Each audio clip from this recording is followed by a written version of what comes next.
Pode começar. Boa noite a todos que estão na Casa Espírita, todos que estão na internet. Que essa noite nossa seja de reflexão e de algumas informações que batam em nosso coração vindas da vida de Jesus. A hora que a Ângela hoje me avisou que talvez precisasse dessa palestra, aí eu lembrei que ontem, de tarde, me veio uma intuição. Prepare uma fala sobre a vida de Jesus nesse tempo de Natal. Aí não dei muita bola, não. Aí, a hora que ela me falou, que eu lembrei, falei assim, pô, mas já?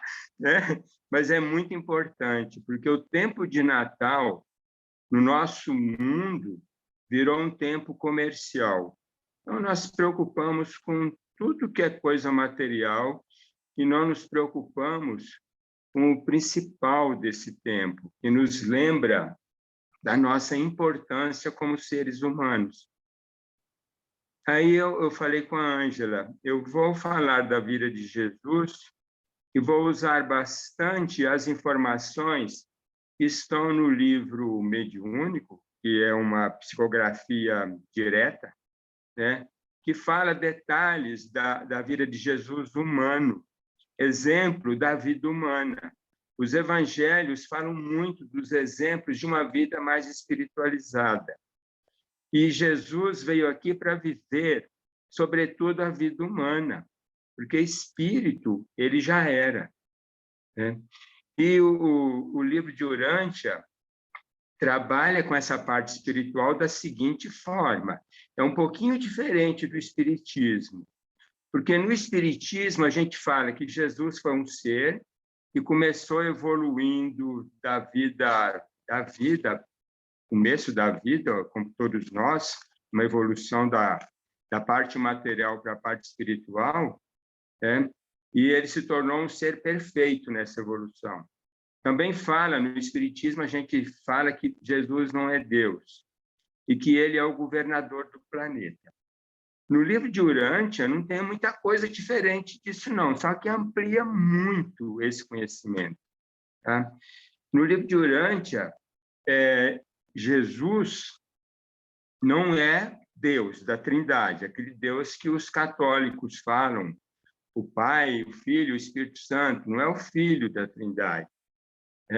Essa Trindade, ela ela existe, ela que governa todo o grande universo, e Jesus tem uma área de governança um pouco menor, mas não é tão pequena, não.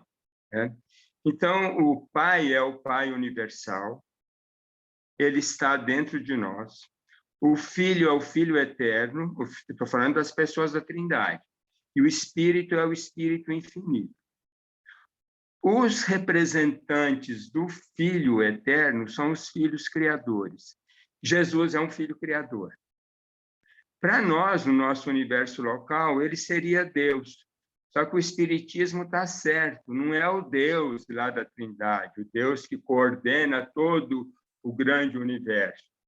Ele é um Deus dentro de um universo menor. Então, a gente pode chamá-lo de Deus, ou de soberano, ou de criador desse universo local onde nós estamos. E não é o único no universo. Né? O grande universo tem 7 superuniversos. Cada superuniverso tem 100 mil universos locais. A gente não consegue pensar nesses números. É impossível. Jesus é um desses criadores de um universo local, que é o nosso. E os seres criados dessa forma são perfeitos, mas incompletos. Assim como Deus Pai, que está em nós, ele é perfeito. Ele é o criador de tudo, ele é o Pai universal, ele é o criador da essência de tudo. Né? Só que ele não tem a experiência da criatura. Então, ele vem morar em cada criatura de consciência para passar pela experiência da criatura. Eu acho isso maravilhoso. Isso é uma coisa maravilhosa. Você tem Deus em você que vem morar com você para fazer você ser um ser divino lá na eternidade mas que ele vai passar pela experiência de criatura com você, usando a sua personalidade para passar por essa experiência de criatura. O Filho Eterno, ele é o criador da matéria de todo o grande universo, né? Então, ele se multiplica nos filhos criadores, ele atua pelos filhos criadores. No Espiritismo, para nós, é tranquilo, porque a espiritualidade superior é que comanda as criações de todos os mundos, né? E o Espírito infinito, ele é representado pelas mães divinas nos universos, que são as criadoras da mente. Então, o que nós somos? Nós somos um corpo mortal, que foi criado no começo. A essência dele é do Pai, mas as formas são criadas pelos filhos criadores. Nós somos uma mente mortal, que depois se torna uma mente espiritual e eterna, criada pela Mãe Divina. E nós somos filhos de Deus, que Deus está em nós e junto conosco faz a nossa evolução. Então, em nós temos a Trindade divina.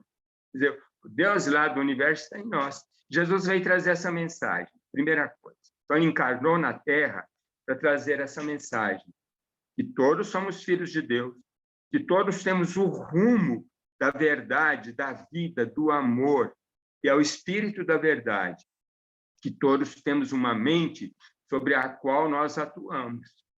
E esse nós é a personalidade nossa, é o eu, criado pelo Pai misteriosamente. No universo inteiro, isso é um mistério, só o Pai sabe por que ele dá uma personalidade para cada um de nós. Então, essa é a realidade. Os espíritos que são criados perfeitos são incompletos, eles têm que vir e ajudar quem é criado imperfeito a evoluir até a perfeição. Então, eles evoluem de cima para baixo, nós evoluímos de baixo para cima. Jesus é um espírito que teve que passar pelas experiências das criaturas que ele criou, nos diversos níveis, são 7 níveis, começou pelo mais alto e veio até o mais baixo de todos, que somos nós, aqui na Terra, um dos planetas mais atrasados do cosmos, veio ser carne entre nós, carne como nós, viver a vida humana como nós. E isso é outro mistério, como que os seres conseguem, seres tão evoluídos, conseguem encarnar nos mundos tão atrasados. Mas para nós foi um privilégio ele fazer isso, porque dentro do universo local dele, são 10 milhões de mundos habitados, a Terra foi escolhida como o planeta que teve esse privilégio, e a gente não valoriza isso. Chega no Natal, ao invés de valorizar esse privilégio inacreditável até para os outros mundos, né, que ficaram de olho em nós enquanto Jesus estava aqui, continuam de olho em nós sobre o que nós fazemos com a mensagem dele, a gente não valoriza isso. Pega essa data e transforma em tempo de comércio, de interesses materiais. Tá? Então, essa é a primeira lição que eu gostaria que a gente refletisse sobre ela. Aí vocês falam assim, Jesus, então, não é o governador do planeta? É sim. Ele é o governador do universo e ele, como soberano, ele governa toda a vida em todos os lugares. Só que aqui nós temos um vice-governador, vamos falar assim, né, como nos outros mundos. Um dia a gente vai evoluir até ter um outro governador, então. Mas isso ainda está bem para o futuro. Tá? Como que Jesus veio encarnar aqui, então? A preparação, no Espiritismo, a gente fala que levou milhares de anos. No livro de Urântia fala que cada uma das 7 auto-outorgas dele, a última, a 7ª, foi aqui na Terra, cada uma teve um espaço de 150 milhões de anos de preparação. 150 milhões de anos. Então, Jesus, muito antes da vida inteligente aparecer na Terra, a vida animal aparecia com 450 milhões de anos, mas a vida inteligente é mais ou menos 1 milhão de anos, mais ou menos. muito antes dessa vida inteligente aparecer na Terra, ele já estava se preparando para se encarnar em algum lugar. Como a Terra foi um planeta que não deu muito certo, teve problemas com revoltas cósmicas, Adão e Eva foi a última tentativa aqui de consertar as coisas erradas, também não deu certo. Ele acabou escolhendo esse planeta onde as coisas tinham dado muito errado. E se aqui ele desse certo, em todos os lugares do mundo dele, ele poderia ser imitado e daria certo. Todos viriam nele o exemplo de uma vida humana perfeita, porque ele foi perfeito entre os mais imperfeitos. E aí escolheram, nesse planeta, 2 seres para serem os pais terrenos dele, para darem o corpo e a mente mortal a ele, serem os transmissores disso, que fossem normais, que fossem da média dos seres humanos, mas que tivesse uma mente, uma corrente de antepassados bem interessante, que representasse os vários povos da Terra. Aí escolheram Maria e José. Foram escolhidos dessa forma, né? Então, a escolha também não foi fácil, foi um dos governantes do universo de Jesus que escolheu, Gabriel, né? Segundo o livro de Urântia, tá? Isso não tem no Espiritismo, não, mas o Espiritismo ele não entra em certos detalhes, como o livro de Urântia não entra em nenhuma crença de religião. Quando alguma pergunta era feita sobre crença, o livro simplesmente não entra nisso, porque crença é pessoal, não é uma questão coletiva. Cada um tem as crenças que quiser. No Espiritismo, a gente tem algumas crenças que as pessoas não são obrigadas a seguir. O Espiritismo é claro nisso. Você tem que raciocinar o que é melhor para você. Então, Jesus veio aqui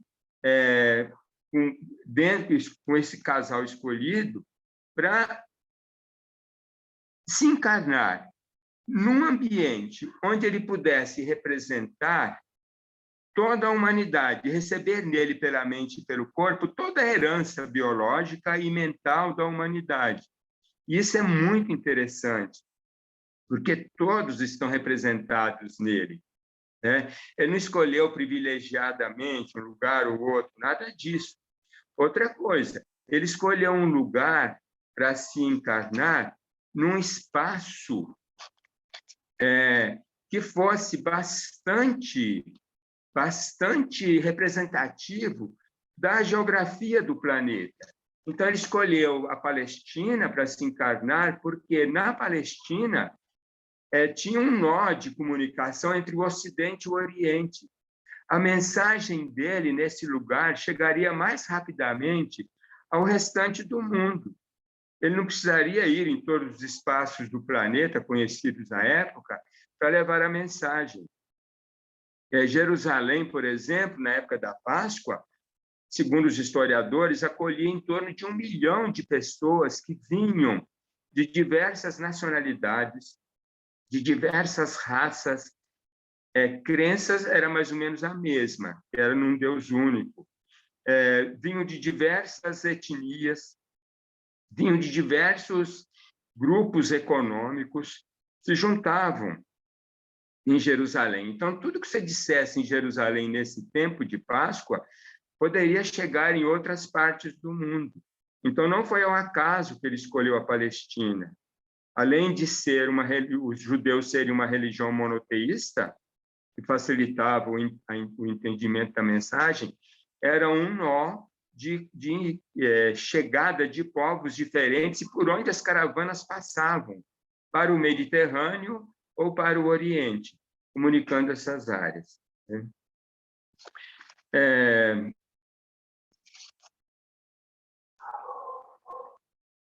As pessoas que conviviam com Jesus, além dessa aristocracia, os sacerdotes, os governantes, eram negociantes, eram viajantes, era a pequena classe média, eram artesãos, eram agricultores, eram operários livres, eram operários escravos, Então, a mensagem dele nesse local também atingiu todas essas classes sociais.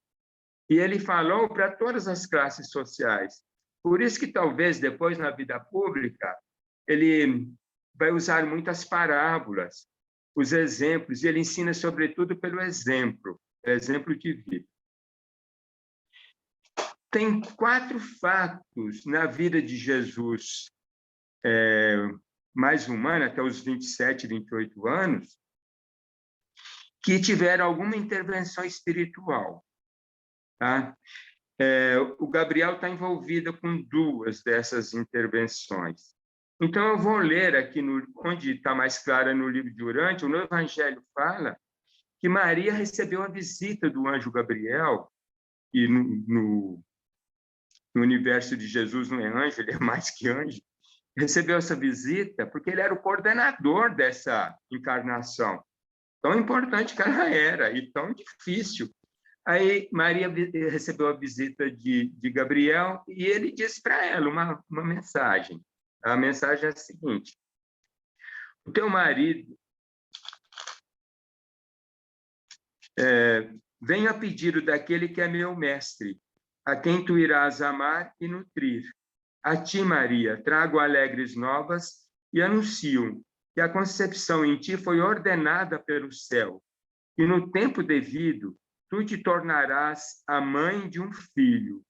Tu o chamarás Jesus, e ele irá inaugurar o reino do céu na terra, entre os homens.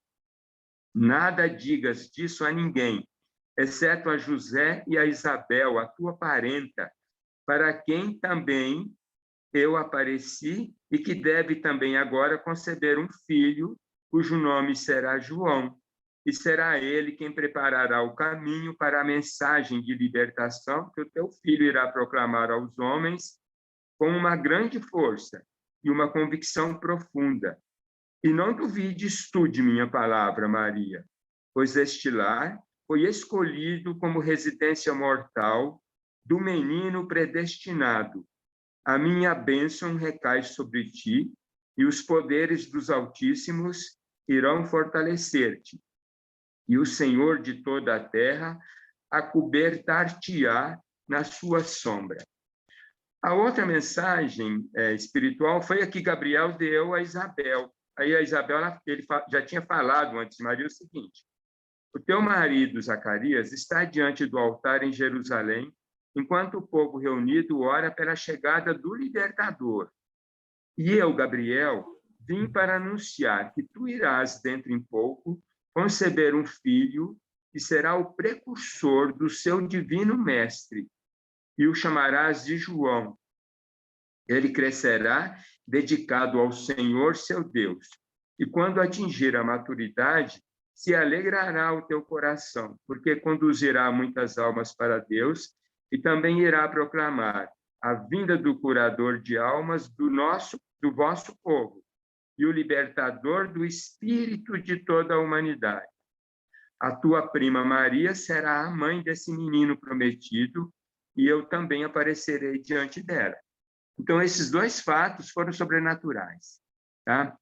O outro, José, quando Maria falou com José que ela estava grávida e que o Messias nasceria dela, e Messias que ela entendia não era essa missão de Jesus, achava que era o Messias naquele sentido judeu mesmo, de ser o libertador de Israel, Israel se tornar o país mais poderoso do mundo.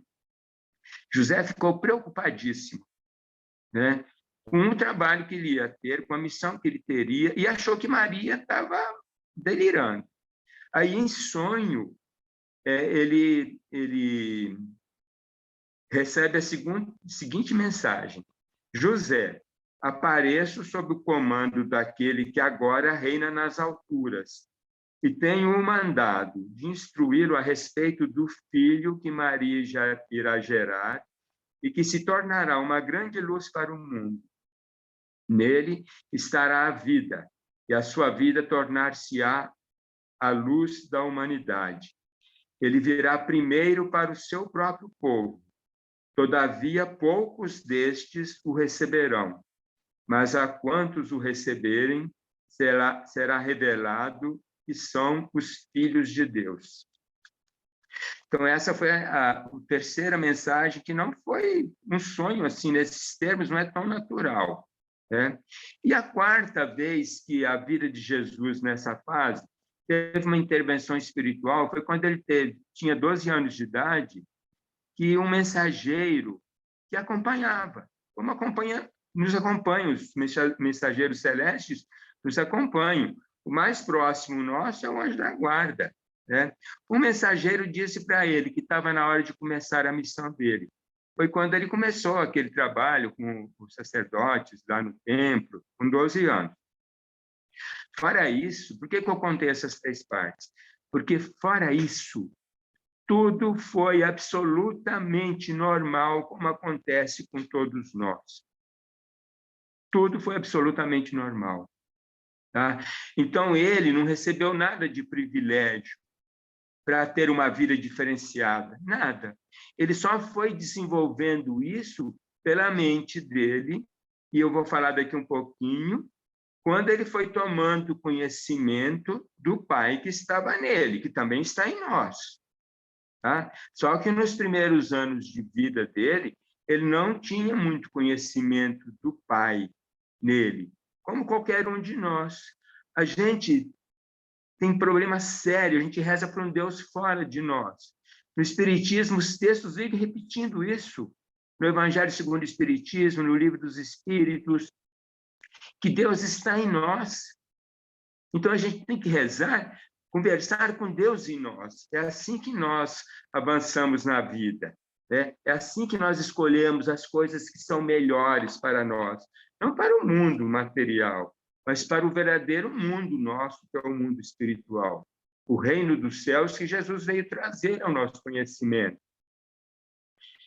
Até Jesus vir ao planeta, poucos eram os seres humanos que tinham o Pai em si. O Pai Celeste não estava em todos os seres humanos. Todos os seres humanos tinham espírito em si, mas quase sempre o espírito era o espírito infinito, tá? A Mãe Divina. E o livro de Urântia não fala disso com clareza, mas dá a entender que quando a gente renega a própria vida de encarnado, quando a gente suicida, por exemplo, se renega a sua vida de encarnado, o Pai que está em você volta para o mundo espiritual e vai buscar outra personalidade para passar pela experiência humana que você renegou. Quem vem até você depois para te acompanhar é a Mãe Divina. Por isso, talvez, que no Espiritismo tem tanto texto falando de Maria de Nazaré protegendo os suicidas. Ela é uma trabalhadora assídua no Vale dos Suicidas, mas isso não é dito com clareza. A gente que, pela reflexão, chega a essas conclusões. Eu estou falando isso só para chamar a atenção o quanto que nossa vida é preciosa e o quanto que nós temos que valorizar essa vida, seja qual for a dificuldade.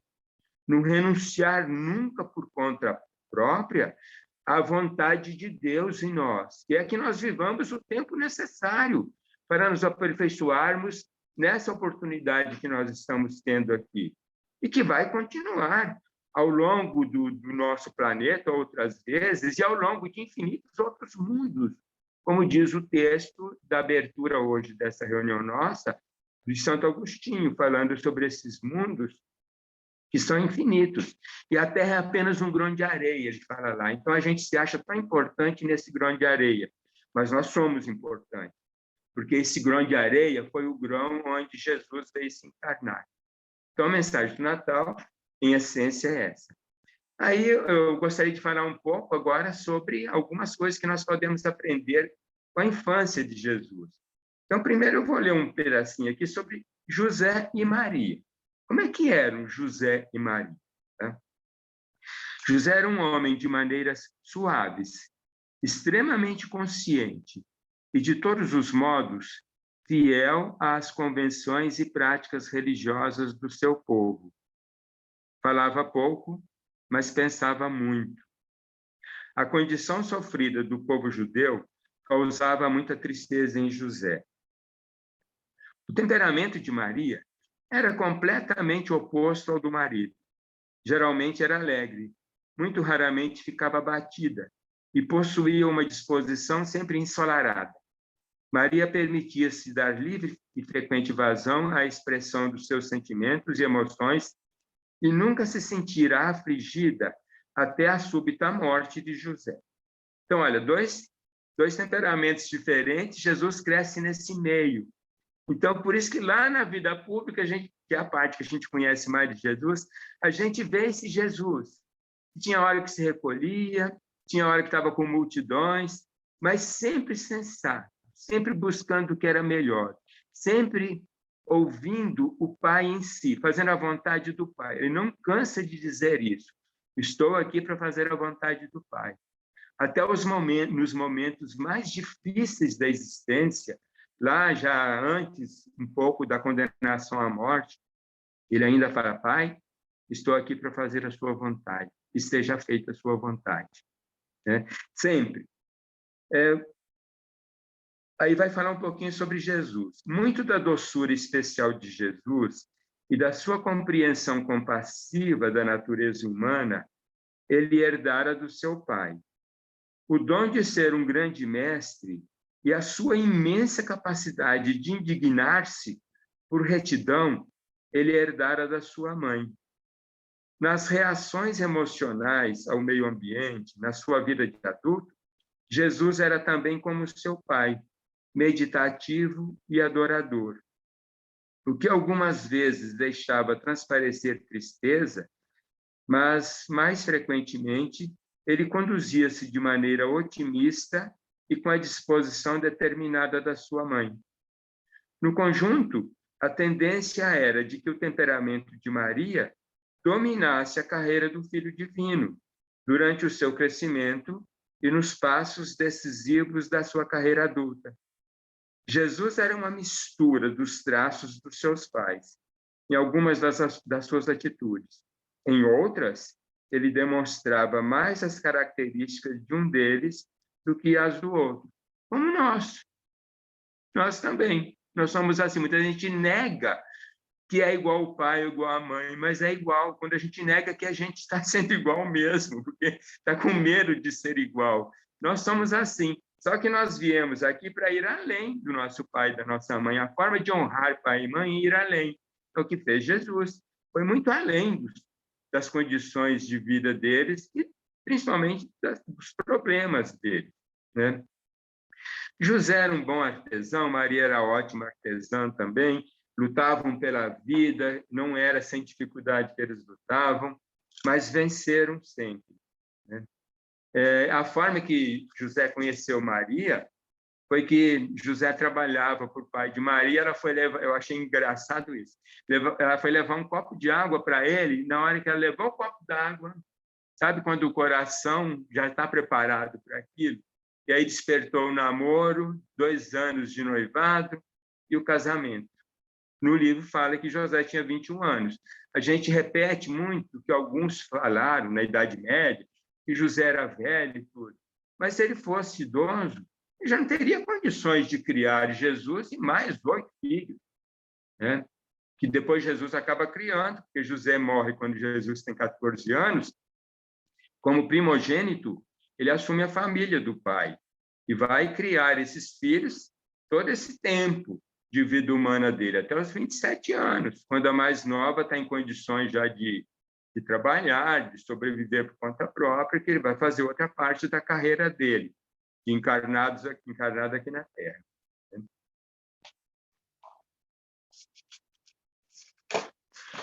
Por que Jesus nasceu em Belém se José e Maria moravam em Nazaré? A gente vê no Evangelho, foi um censo, né? E aí o José, o pai de José era daquela região, ele teve que ir para lá fazer o censo. Maria não deveria ir, ela estava grávida nos dias já do parto, mas ela insistiu e foi. Chegou lá, Jesus nasceu em Belém. Aí falaram que era a terra de Davi, que ele tinha que nascer lá, porque era a terra de Davi.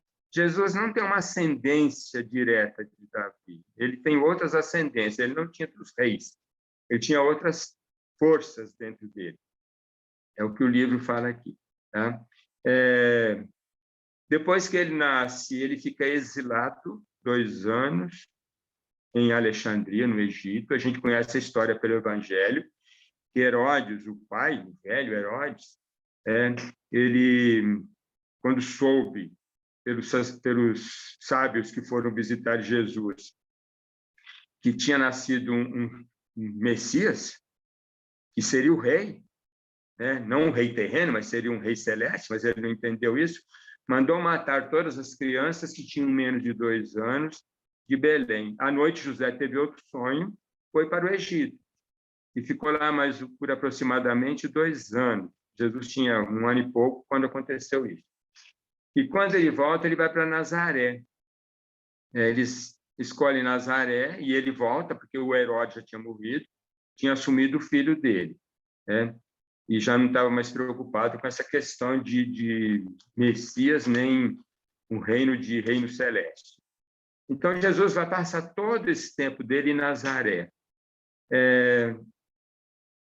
Vai estudar, tá? Tem uns fatos que aconteceram na vida dele. Por exemplo, Jesus não reagia às agressões. Ele nunca reagia às agressões físicas. Tinha um vizinho dele, chamava Jacó, que o defendia sempre, né? Então, esse menino era o guarda-costas de Jesus. Jesus, com 4 anos, nasceu... Com quase 4 anos, nasceu o primeiro irmão dele. 4 anos e 5 anos, praticamente, nasceu a irmã dele, o segundo irmão, a irmã. Quando a irmã nasceu, Jesus fez um questionamento para o pai que eu achei bem interessante. Eu vou ler esse pedacinho aqui, porque hoje em dia as crianças fazem algumas perguntas para os pais e quando os pais não conseguem responder, saem por desvios. José não tinha esse hábito. Então, Jesus estava com 5 anos de idade, em agosto desse mesmo ano, e nós iremos, por isso, referindo-nos a esse como seu 5º no calendário ano de vida. Nesse ano, ano 2 a.C., o calendário é um pouco diferente, pouco mais de um mês antes do seu 5º aniversário, Jesus ficou muito feliz com a vinda de sua irmã Miriam, que nasceu na noite de 11 de julho. Durante a noite do dia seguinte, Jesus teve uma longa conversa com seu pai a respeito da maneira pela qual vários grupos de coisas vivas nascem neste mundo, como indivíduos separados. A parte mais valiosa da educação inicial de Jesus proveio dos seus pais, por meio das respostas às suas perguntas pensativas e profundas. José nunca deixou de cumprir o seu dever e, a duras penas, passava o tempo respondendo às numerosas perguntas do menino. Desde o momento em que Jesus tinha 5 anos de idade até ter 10 anos, ele foi um ponto de interrogação contínuo. Embora José e Maria não pudessem sempre responder às suas perguntas, nunca deixaram totalmente de falar algo sobre as averiguações dele e de ajudá-lo de todos os modos possíveis nos seus esforços para alcançar uma solução satisfatória sobre a questão que a sua mente alerta estava sugerindo. Então, tudo que Jesus perguntava, eles tentavam responder de forma satisfatória. Por isso que Jesus, lá na vida adulta, nunca deixa de responder às perguntas e também nunca cai nas armadilhas. Estão vendo como que a educação é importante, né, nisso? Você fala assim, mas ele era Deus. Não, ele, como ser humano encarnado, ele não era Deus. Na encarnação dele, ele nunca pode usar os poderes divinos. Os milagres que aconteciam é porque a misericórdia nascia no coração dele e os seres ajudantes e faziam aquilo que ele tinha sentido, não era por decisão dele que aconteciam os milagres. Por isso que o Espiritismo fala que não tem milagre. Está certo, não tem milagre. Tem misericórdia no coração. Só que a natureza, a mente, né, as forças cósmicas que existem em todos os mundos providenciam para quem tem poder sobre elas. E algumas coisas no nosso pensamento exercem poder sobre os seres. E o que a gente pensa, eles vão executar. Por isso que a gente tem que pensar coisas positivas. Jesus sempre pensava positivamente. Então, o que ele pensava, as dores que ele sentia pelos outros, a compaixão, mesmo que ele não quisesse, ia acontecer aquilo. Não era porque ele queria que aquilo acontecesse, era da força que estava dentro dele. Vocês lembram lá no Evangelho, de hemorroísa, ele fala assim, quem tocou em mim? Os apóstolos falam, que é isso, mestre? Você está ficando doido? Todo mundo está tocando em você, há uma multidão em sua volta. Não, mas alguém tocou de um jeito especial. Uma força saiu de mim. Quer dizer, a misericórdia dele saía dele. Então, foi milagre? No nosso ponto de vista da ciência de hoje, foi, mas da ciência que vai avançando, um novo conhecimento, não, e o Espiritismo vai para frente nisso. Né? Depois, com 14 anos, com os 12 anos, Jesus vai para Jerusalém, vocês conhecem pelo Evangelho, ele fica lá com os sacerdotes, discutindo a mensagem que eles passavam, que era uma mensagem de Deus que castiga, que acompanha o ser humano com todos os detalhes, que vive cobrando as coisas, e o Deus que Jesus passava era um Deus de amor, um Pai de bondade, que ele falava assim, que está com a minha missão aqui, está com todas as criaturas. Então, quando a gente fala assim, Jesus veio para nos salvar, para nos salvar dos nossos problemas, ele veio possibilitar que todo ser humano do universo dele tivesse o Pai dentro de si, não mais o Espírito infinito, mas todos pudessem ter o Pai. Aí o Pai em cada um de nós nos leva de volta a Ele, no superuniverso. Quando a gente chegar ao Pai, ao mundo divino, a gente vai ser perfeito como o Pai é perfeito, mas não absoluto como o Pai é absoluto, não eterno como o Pai é eterno. A gente é eterno só na mente dele. Nós somos seres criados e imperfeitos, que faz o caminho da perfeição. Jesus é um ser perfeito que vem até o imperfeito para passar pela experiência da imperfeição e voltar à perfeição completa, soberana. Nós não vamos ter que fazer isso, chegar lá e voltar aqui. Nós já estamos indo, já estamos passando pela experiência da criatura. Agora a gente tem que fazer a espiritual em nós. Depois, com 14 anos, o pai de Jesus morre em um acidente no trabalho.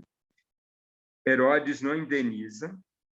Jesus fica meio frustrado com isso, mas dobra o trabalho dele, que ele já fazia o trabalho na oficina de marceneiro, já trabalhava numa loja de reparos dos materiais das caravanas, e os irmãos dele, o Tiago, o José, que já tinham nascido, ele foi levando cada um a fazer trabalho também, como ele estava fazendo. Só que os bens que o pai dele tinha juntado, até eles eram uma classe média, Jesus teve que ir vendendo as casas, 2 casas, aumentando o trabalho, diminuindo, baixando ainda mais o nível de vida. E teve um problema muito grave na vida dele, que foi, depois da morte de José, uns 3 anos depois, a morte de um irmão dele, Amós, que era o penúltimo. Ruth nasceu logo depois da morte de José. Maria estava grávida, Ruth nasceu logo depois. Com a morte de Amós, Maria começou a ficar mais triste. Lembram lá que eu li que ela era uma pessoa alegre, feliz, para cima, positiva, não tinha dificuldade que a abatesse. Aí ela perde José. Logo, um tempo depois, perde um filho, com 5 anos de idade. Esse filho, Amós, teve uma doença grave, faleceu, e o funeral, naquela época, era muito caro. Então, as pessoas já estavam, a família de Jesus já estava em graves dificuldades por causa da morte de José.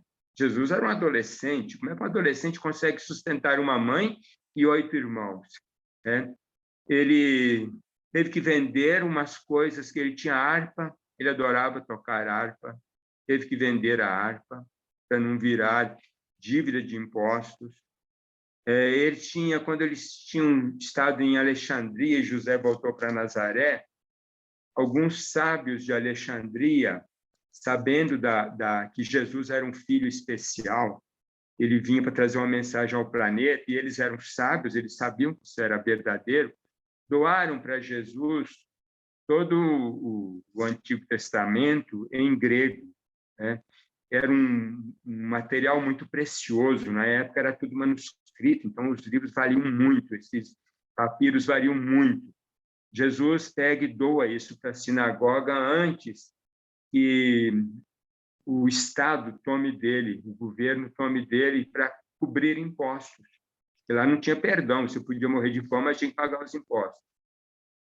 Então, com a morte de Amós, fica mais difícil a situação, porque o funeral fica caro e tudo. Aí Maria entra numa crise, né? Aí Jesus diz o seguinte para Maria, eu vou só ler um pouquinho antes. Por 4 anos, o padrão de vida deles declinou de fato. Ano após ano, sentiram um aperto crescente da pobreza. No final desse ano, enfrentaram uma das mais difíceis experiências de todas as suas árduas lutas. Tiago não havia ainda começado a ganhar bem, e as despesas de um funeral somadas a todo o restante vinha consterná-los ainda mais. Jesus, todavia, diria apenas à sua mãe, ansiosa e triste: Mãe Maria, a tristeza não vai nos ajudar. Estamos todos dando o melhor de nós. E o sorriso da mãe, bem que poderia nos inspirar a fazermos ainda melhor. Dia a dia somos fortalecidos para essas tarefas, pela nossa esperança de dias melhores que virão. Então, ele disse, a gente estranha, fala assim, poxa, mas Jesus falou assim para a mãe, olha, nasce da alma, é o que a Maria Lúcia falou na hora da oração. O amor faz toda a diferença. Jesus fala isso, possivelmente, com todo o amor que ele tinha pela mãe, porque a mãe estava atrapalhando os filhos, mas estava principalmente se prejudicando nisso daqui, se prejudicando espiritualmente, com desânimo, com medo, né? Então, ele passa isso. Aí o seu otimismo sólido e prático era verdadeiramente contagiante. Todas as crianças viviam em uma atmosfera de antecipação de tempos melhores e de coisas melhores. Os 8 irmãos dele, né? E a coragem esperançosa de Jesus contribuiu poderosamente para desenvolver neles um caráter forte e nobre, a despeito da pobreza deprimente que atravessava. E aí, a vida de Jesus vai prosseguir. Alguns fatos, até os 27 anos, eu separei aqui alguns fatos, né? O primeiro foi esse da morte de Amós, né, aos 5 anos. Depois, quando Jesus tinha 19 anos, uma moça de uma família bastante rica, chamada Rebeca, era filha única, ela se encantou por Jesus. Se encantou, né?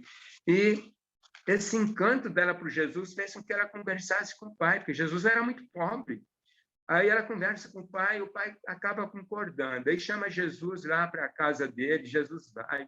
Aí o pai fala o seguinte: não podemos tê-lo como filho, ele é nobre demais para nós. Mas a Rebeca insiste. Aí Jesus foi assim, foi uma tentação para Jesus, né? Mas Jesus fala o seguinte: depois de escutar com atenção, ele agradeceu sinceramente a Rebeca pela admiração exprimida por ela, acrescentando: isso irá alegrar-me e confortar-me por todos os dias da minha vida. E explicou que não era livre para qualquer mulher ingressar em relações, a não ser aquelas de uma consideração de irmandade simples e de pura amizade. Deixou claro que o seu primeiro e mais importante dever era criar a família do seu pai. Ele não poderia considerar o casamento até que seu dever estivesse cumprido. E então acrescentou: se sou um filho predestinado, não devo assumir obrigações que durem toda uma vida, até o momento em que meu destino se torne manifestado. E aí a história diz o seguinte, que Rebeca ouviu, aceitou o que Jesus disse, mas ficou muito chateada com isso, porque ela estava perdendo aquela energia toda que ele tinha. Pediu para o pai se mudar de cidade, se mudaram para Séforis, outra cidade, e Rebeca nunca se casou. ela acompanhou Jesus de longe, como discípula. E na crucificação de Jesus, entre as mulheres que estavam lá, ela estava. Depois foi uma fiel discípula dele também, como Maria Madalena. Então, você vê que o amor, mesmo numa negação, né, numa dificuldade da vida, você põe amor, você não revolta as pessoas. Você faz com que as pessoas busquem um caminho diferente, né, e se tornem melhores. Então, esse foi outro evento. Um outro, quando ele tinha 17 anos, os zelotes, que eram, tipo, terroristas, guerrilheiros, sei lá, eram, como é que no Brasil fala, eram... que fala que é petista, né? Mas eles eram contra o governo, e Jesus era um líder, já com 17 anos, na escola, no trabalho, nas conversas com os adultos. Aí um grupo de zelotes vai lá e convida ele para liderar o grupo de zelotes de Nazaré. Ele disse que não, que a missão dele não é essa, a missão dele é outra, e que ele não poderia fazer. Aí eles ficam muito chateados também, alguns até se afastam de Jesus, achando que ele estava sendo covarde. Então, eu estou falando esses fatos para mostrar que tem horas que as nossas decisões têm que ser firmes, mesmo que não agradem os outros, porque o exemplo de Jesus é esse. Mais um episódio, um grupo de pessoas de Damasco, sábios e comerciantes, foram até Jesus quando ele tinha 23 anos. Chamaram Jesus, deram uma viagem para ele a Damasco durante 4 meses, para ele conversar com eles, falando dos conhecimentos que ele tinha. Ele aproveitou para falar já do Pai do Céu, da Irmandade dos Homens, e eles propuseram para ele abrir uma escola em Damasco para trabalhar com essa filosofia de vida. Ele disse que não, porque a missão dele não era abrir escola, era falar para todos os seres humanos. Então, foi uma outra coisa que ele venceu. Quer dizer, o egoísmo, o orgulho não dominavam hora nenhuma. Outra dificuldade que ele teve foi com o irmão Judá. Era o antepenúltimo irmão. Todos os irmãos, quando atingiam 12 anos, ele levava a Jerusalém, menos as meninas, que não podiam ir sozinhas. As mulheres em Jerusalém ficavam separadas. As caravanas, geralmente, não levavam as mulheres a Jerusalém, iam mais os homens. Mas Jesus começou a organizar caravanas em Nazaré para ir a Jerusalém, de mulheres. E começou a questionar por que as mulheres não poderiam participar das mesmas reuniões de encontros, mesmos rituais que eram feitos lá, só os homens. E Judá, quando ele levou a Jerusalém, Judá era tipo Zelotes, ele era assim bem revoltado contra o poder de Roma em Israel, ele era bem com essas ideias. E chega em Jerusalém, Judá já tinha dado bastante trabalho para Jesus como filho de criação, como irmão, né, de criação. E quando chegou em Jerusalém, Judá ameaçou um soldado. Ameaçou. E o soldado o prendeu. Ele tinha 13 anos, 12 para 13 anos. Jesus ficou com ele na cadeia durante a noite toda. E no dia seguinte foi até a autoridade, se responsabilizou por Judá, conversou com ele, disse para ele que isso servisse de lição, e Judá pediu que ele não contasse nada para a mãe nem para os irmãos. Jesus nunca contou, mas Jesus fez com que Judá, com o tempo, ele mesmo contasse o fato e mudasse em função disso. Também dos irmãos de Jesus, 2 o acompanharam. Tiago, que era o mais velho, e Judá, que foi esse, que aprendeu tanto com a lição de Jesus que virou um acompanhante assíduo em todos os momentos de pregação, mas não se tornou apóstolo nem discípulo. E um último caso que tem assim da vida de Jesus nessa fase, quando ele tinha 24 anos, sábios também de Alexandria, e a tradição de que Jesus era um filho de Deus, que tinha vindo aqui para a missão especial. Então, Alexandria, vendo que Jesus estava trabalhando em excesso e que talvez ele não conseguisse realizar a missão dele, propuseram que ele fosse a Alexandria para desenvolver a missão dele. Ele falou que não, que lá não era o lugar da missão dele, a missão dele era onde ele estava. Também foi mostrando sempre essa humildade, essa vontade de fazer a missão, cumprir a vontade do Pai. E aí, com 27 anos, Jesus praticamente termina essa vida de responsabilidade familiar. Tá? Aí eu lembrei do Chico Xavier, que também passou mais ou menos por isso, só que o Chico Xavier não tinha 8 irmãos, tinha 13, de 2 casamentos do pai. Também deu conta do recado. Então, a gente até admira, quer dizer, uma pessoa muito próxima de nós, que faz as coisas como devem ser feitas, seguindo, de fato, o exemplo de Jesus. Né? E Jesus, a partir dos 27 anos, vai começar a desenvolver a missão pública. Ele fica uns 3 anos ainda se preparando, exerce um trabalho de tutor, viaja pelo Mediterrâneo, depois volta, né, já como mestre, ele aprendeu e ensinou nessa viagem dele. E aí está pronto para a missão dele. No livro de Urântia, a missão de Jesus não começa aos 30 anos. O calendário gregoriano está com uns problemas de datas. Depois eu vi isso no computador, parece que está, mas não tem como mudar. Já a história está toda baseada em cima. Jesus começa a missão pública dele com 33 anos, vai até os 36, que é a parte da vida dele que nós conhecemos. E também é exemplo imenso. Só que eu quando li o livro de Urântia, a vida de Jesus aqui, eu falei assim, se eu fosse ateu, eu não seria mais ateu de forma nenhuma. Porque Jesus é um ser humano completo, ele não é aquele ser espiritualizado lá da vida pública, cheio de poderes e liderança de multidões. Não, ele foi um ser humano normal, como todos nós, sem nenhum privilégio. E foi dando exemplo em tudo. Passou pelas maiores dificuldades que o ser humano pode passar e venceu todas. Então, eu quero que no Natal a gente se lembre disso, né? É que Jesus está nascendo, a gente está comemorando o nascimento de Jesus entre nós, esta é uma comemoração, mas que ele veio com esse objetivo de ser um exemplo de vida para todos nós. Né? Modelo não, porque cada um de nós é diferente do outro, mas exemplo. Dentro da minha personalidade, o que é de melhor que eu posso fazer para que o Pai que está em mim passe por essa vida de criatura em mim e em todos os outros seres dos universos, né? Da melhor forma possível. E que eu queira ser eterno com ele e ser tão perfeito como ele. É uma grande ambição, mas que eu tenha esses valores. Então, isso muda a nossa vida. Então, quando eu acabei de ler, eu falei, nossa, o Evangelho não conseguiu me dar tanta clareza. E aqui, como é uma síntese dos Evangelhos, mas tem coisas colocadas que já foram perdidas na mente humana, mas que estão na mente cósmica, então é muito mais completo, muito mais detalhado e muito mais educativo. É isso, gente. Obrigado. Boa noite a todo mundo. Deus nos abençoe.